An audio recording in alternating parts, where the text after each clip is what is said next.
Bismillahirrahmanirrahim. Assalamualaikum warahmatullahi wabarakatuh. Perkenalkan, nama saya Ram.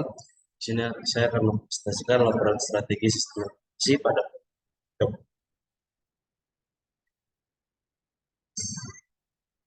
Selanjutnya adalah pendahuluan. Teknologi informasi dan sistem informasi memiliki peranan penting pada era industri 4.0 ini. Bahkan era industri itu sendiri sudah sampai mendekati era industri 5.0, di mana memanfaatkan dari teknologi informasi dan sistem informasi sendiri hampir mencapai pada masa puncak kejayaannya. Hal ini perlu didukung oleh pihak industri dalam pembuatan rancangan strategi bisnis yang wajib dan diikuti serta dibuat lebih modern mengikuti perkembangan zaman yang ada. Karena jika strategi bisnis masih menggunakan strategi bisnis era industri yang lama, berkemungkinan besar industri tersebut tidak akan bertahan lama ataupun akan cepat tersingkir dan tergantikan oleh industri baru yang lebih modern.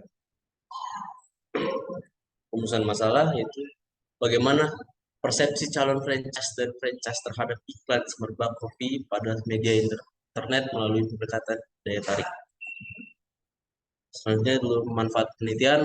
Dari manfaat akademis, penelitian ini diharapkan dapat memberikan tambahan pengetahuan dan kontribusi positif bagi studi ilmu komunikasi, khususnya untuk menguji keberlakuan teori elaboration likelihood model atau ILM. Selanjutnya adalah manfaat praktis. Penelitian ini diharapkan dapat memberikan sumbangan yang berguna bagi perusahaan dalam mengevaluasi iklan yang telah dibuat pada media internet. Kemudian, penelitian ini dapat digunakan sebagai pertimbangan dalam membuat iklan pada media internet yang dinilai lebih efektif.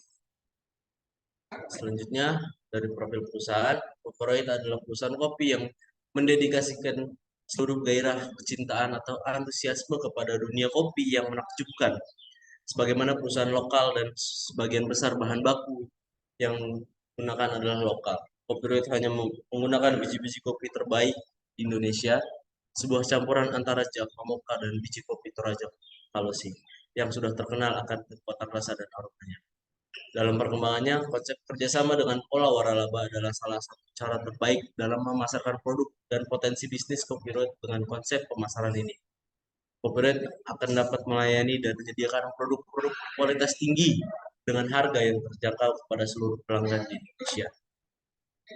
Selanjutnya adalah visi dan misi.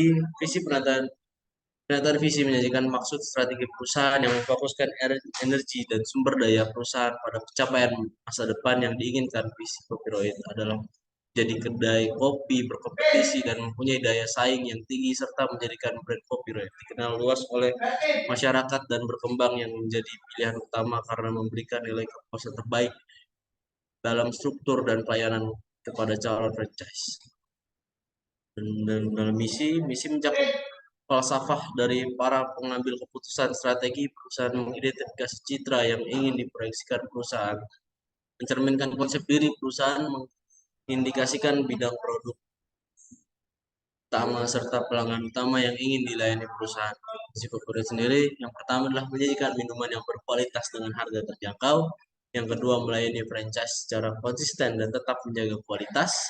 Yang ketiga, itu menyediakan berbagai kebutuhan dalam mendirikan usaha waralaba. Ini adalah struktur organisasi. Di sini ada general manager, lalu manajer operasional yang di bawahnya ada sekretaris dan keuangan, lalu di bawahnya adalah divisi-divisi, yaitu divisi pemasaran, divisi personalia, divisi gudang, divisi distribusi, dan divisi IT. Selanjutnya adalah rencana strategi bisnis yang berawal dari pandemi COVID dibangun pada 1 September 2020 dan berkembang menjadi beberapa cabang, dan dari cabang tersebut menjadi angkringan proyek yang masih menjual kopi.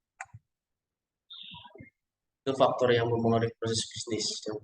Faktor yang mempengaruhi proses bisnis karena banyak orang yang membutuhkan tempat untuk bersantai ketika malam, dan dari tempat yang masyarakat butuhkan tutup karena masa PPKM yang mengharuskan beberapa tempat tutup lebih awal dan membatasi jumlah pelanggan.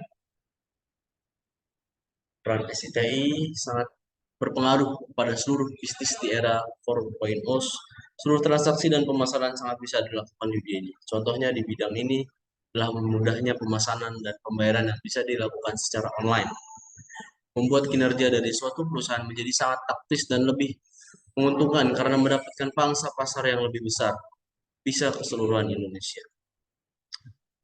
Selanjutnya adalah hasil analisis SWOT, yaitu faktor kekurangan itu harga menu tidak terlalu mahal, kekuatan maaf dari faktor kekuatan yaitu harga menu tidak terlalu mahal, kedua lokasi yang strategis, yang ketiga suasana yang lebih nyaman, yang keempat ada wifi identifikabel, yang kelima tersedia makanan ringan. Selanjutnya adalah faktor peluang atau opportunity. Yang pertama adalah sering dijadikan tempat nongkrong konsumen.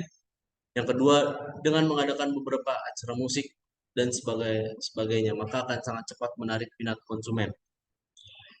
Selanjutnya adalah faktor kelemahan atau weakness. Pertama adalah modal untuk melengkapi sarana dan prasarana lumayan besar.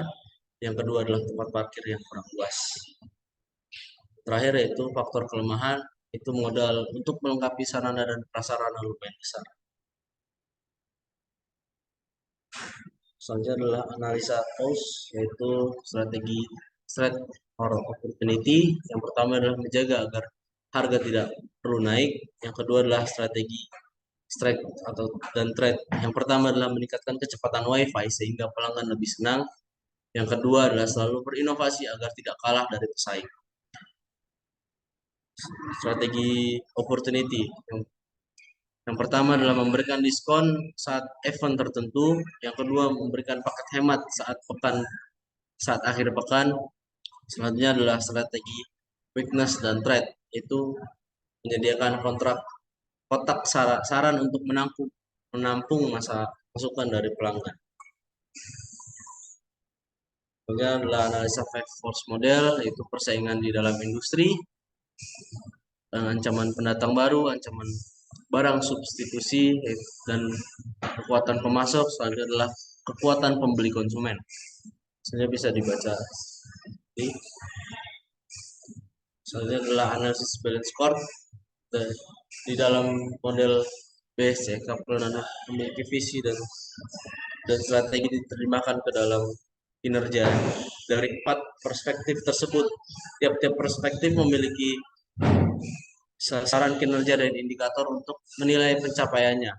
Kerja dari suatu perspektif juga dapat menjadi informasi bagi perspektif lainnya, yaitu perspektif pembelajaran dan pertumbuhan, perspektif proses bisnis, perspektif pelanggan, dan perspektif finansial. Itu deskripsi sistem dan teknologi informasi. Corporate adalah perusahaan kopi yang menyediakan seluruh gairah kecintaan dan antusiasme kepada dunia, yang menunjukkan sebagai perusahaan lokal sebagai besar bahan baku.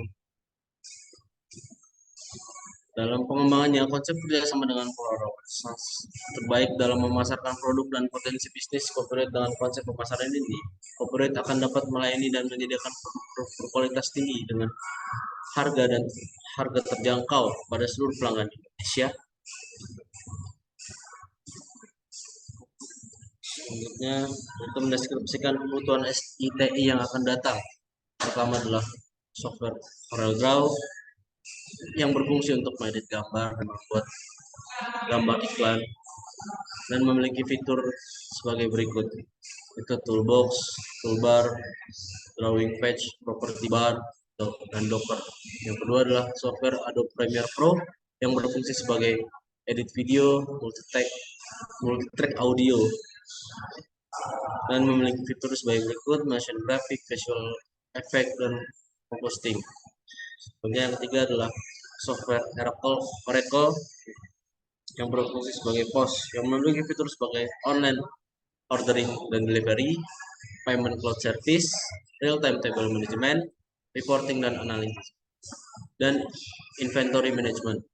Lalu yang keempat adalah hardware Salesforce yang berfungsi sebagai meramal pasar, yang memiliki fitur mobile capability, sell data, dan forecasting. Yang kelima adalah hardware Google Analytics yang berfungsi yaitu memvisualkan data bisnis, melihat dan memantau laporan perkembangan bisnis. Software Google Analytics memiliki fitur sebagai campaigns, dashboard, dan exclude internal traffic. Yang keenam adalah Google Ads yang berfungsi untuk mengembangkan bisnis atau penjualan buat iklan. Software Google Ads memiliki fitur itu sebagai ad creation.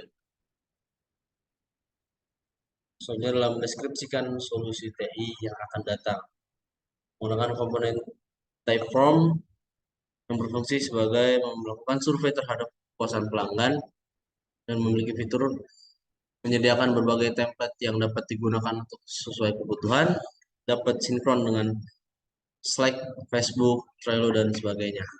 Selanjutnya adalah jurnal, yaitu sebagai pencatat laporan keuangan perusahaan yang memiliki fitur laporan keuangan bisa dilihat secara real time, catatan biaya, dan penyimpanan bukti transaksi yang mudah. Dan terdapat 11 jenis faktur yang telah disesuaikan dengan kebutuhan usaha. Selanjutnya adalah QRIS. Transaksi dengan QRIS menjadi lebih mudah, cepat, dan terjaga keamanannya. Dan memiliki fitur sebagai terintegrasi dengan e-wallet dan ATM. Selanjutnya adalah menu digital.